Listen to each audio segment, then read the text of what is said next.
Welcome back. Now it's time to make the buttonhole band. And here are my buttons standing up on their shanks like little sailors at attention, waiting for us to just get on with it. But before we start, I have two disclaimers.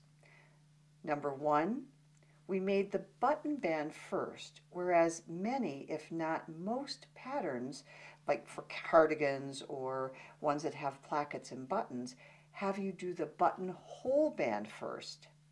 Now, I do it this way because sometimes I use different buttons, and I really like to see what the buttons look like on the garment itself before I make a choice of which buttons I'm going to use.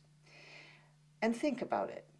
Now, if you've made any adjustments whatsoever as you're going along in the length, or if your gauge is a little bit off of the pattern that you're following, if that's what you're following, which is easier to move?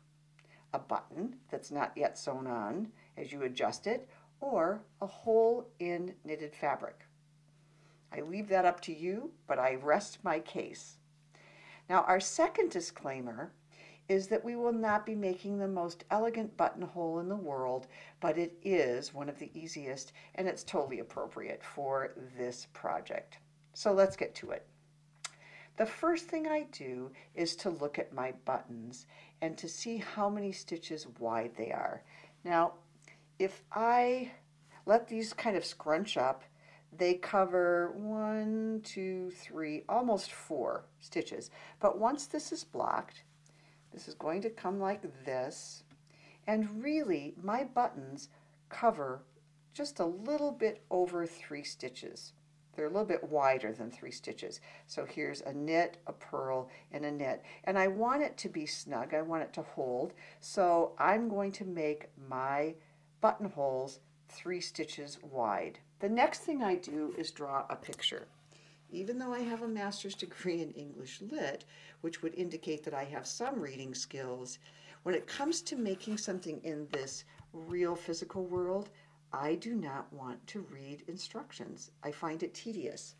This is my personal preference working from visuals, although I do find that many of my students also are helped by looking at pictures rather than reading the words. If it works better for you to have it in written form, then by all means, go ahead and translate this visual into words. That's the whole point of this class, to liberate you from conventional patterns so that you develop methods that work best for you. However, for today I'm going to work with this visual because it works for me. This is my little button band here. It doesn't look quite the same, but that's what this represents. And I had 20 stitches that I picked up along here from top to bottom. I had a knit at the top, a purl at the bottom. So for your benefit, really more than mine, I drew this with a nice ruler so that you have a straight line. And I eyeballed in all the stitches, 20 stitches worth. Knit, purl, knit, purl, knit, purl, all the way down. And then I put stars where my buttons were.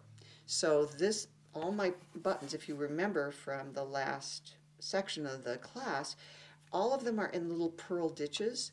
So 1, 2, 3, 4, and on 1, 2, 3, 4, and on that purl ditch I had a button, B for button, and I marked those all the way up. Now if you had a long cardigan band, you probably wouldn't have to draw the whole thing. You just need to know how many stitches were at the bottom, how many stitches were at the top, and then do, you know, a couple in here so you would know how many stitches are in between where your buttons are.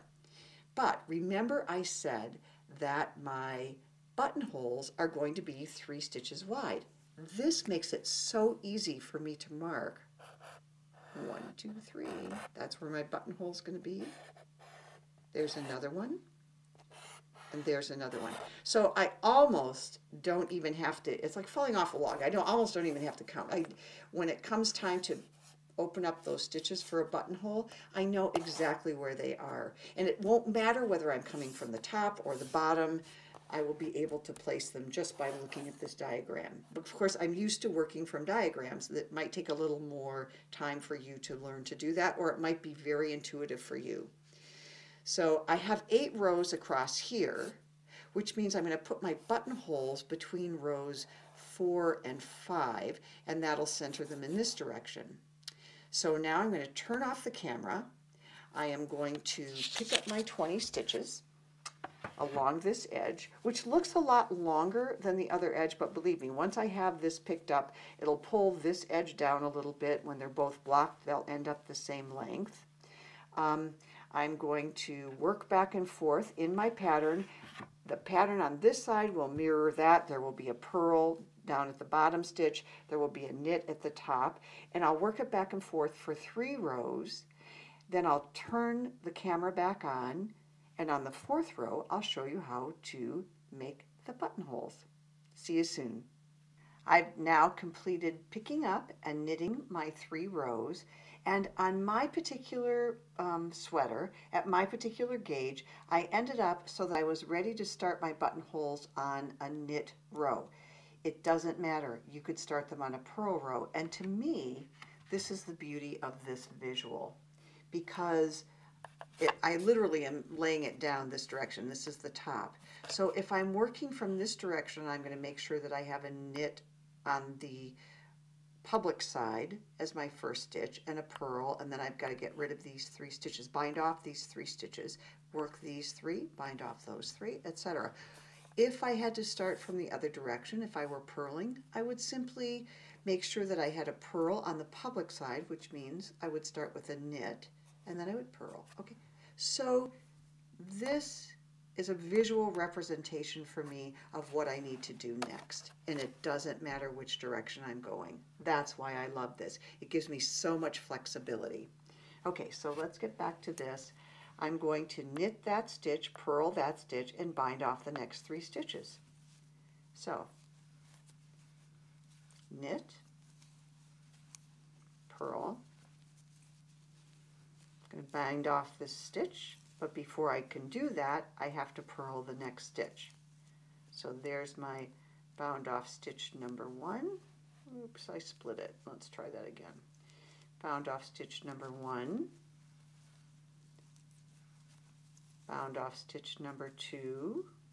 Do this loosely because remember you're laying it over on the side. Pull that up a little bit. Bind off stitch number 3. Now that I've bound off this stitch number 3, let's see if I can do this. Here's that purl right there. So then I'm going to knit and purl. Again, I'm going to bind off this knit, but not until I have a stitch over which to pass it.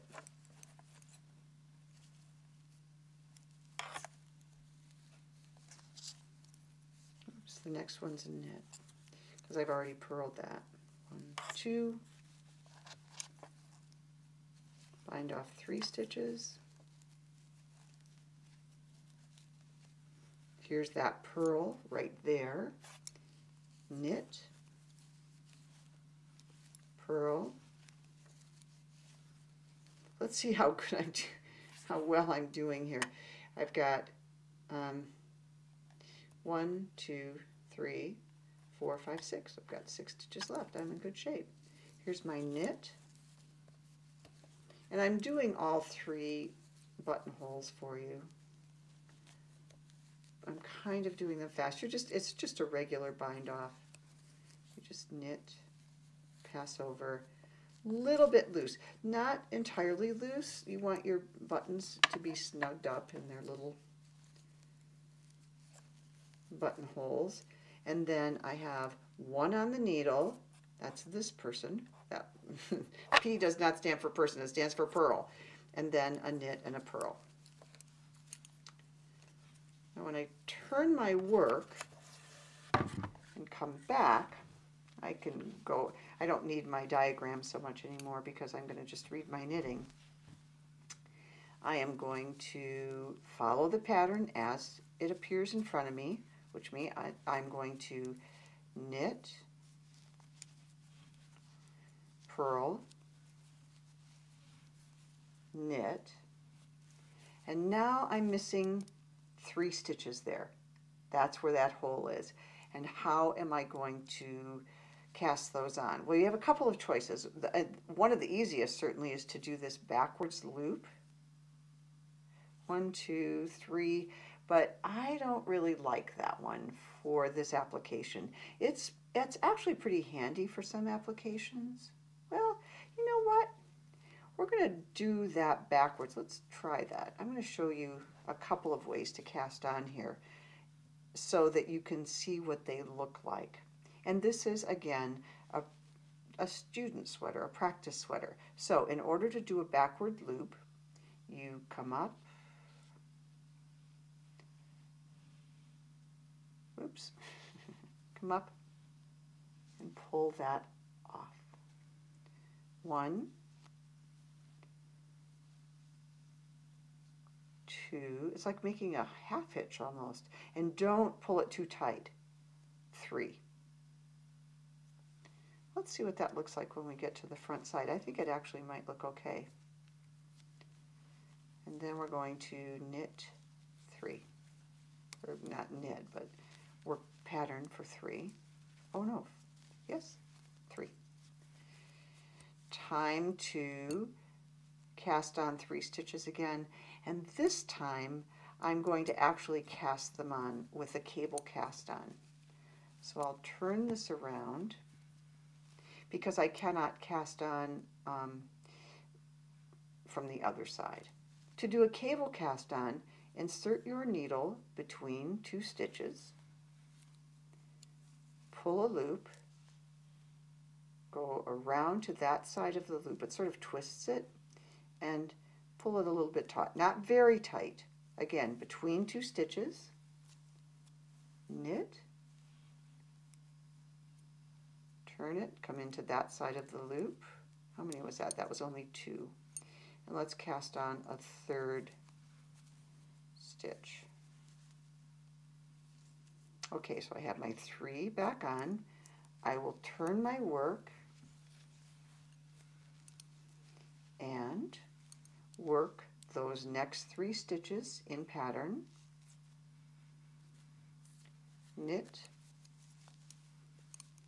purl, knit in my case. You might have 5 stitches between your buttonholes because maybe you just put 2 buttonholes in there. Here we go. Look at, see, that one's looser. The one that we just did the half hitches on is looser than the cable one.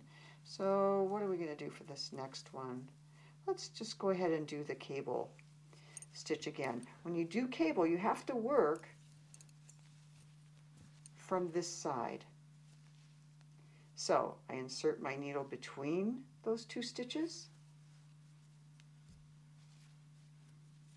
knit, pull a loop, go into that side. I twist it. I know that some people don't twist them, but that's how I learned from my mother about 50 years or more ago. So that's, old habits die hard.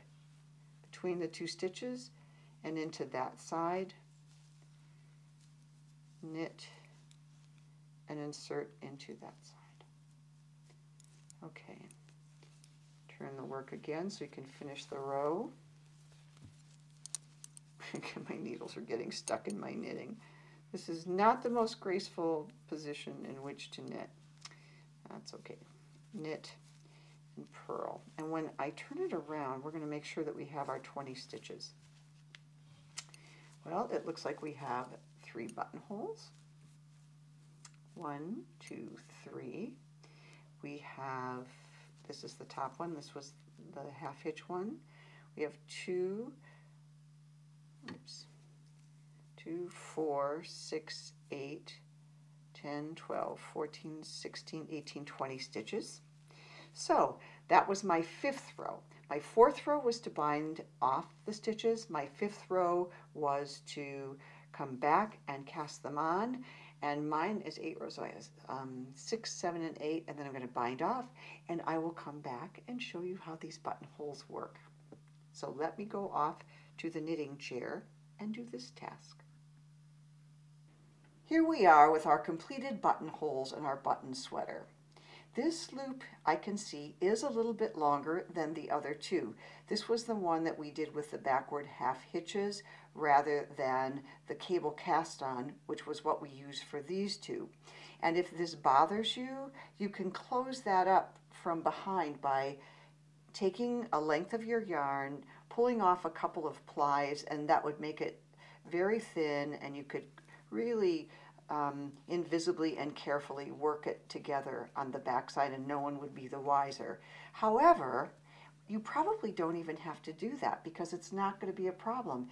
These shanks on the buttons have the perfect height so that these buttons don't want to go anywhere. They don't want to pull out, even though that's a big buttonhole. They're not likely to go anywhere. They're pretty anchored by the friction of the knitted fabric itself, as well as this nice sitting flat right on the top of the surface where it's supposed to be.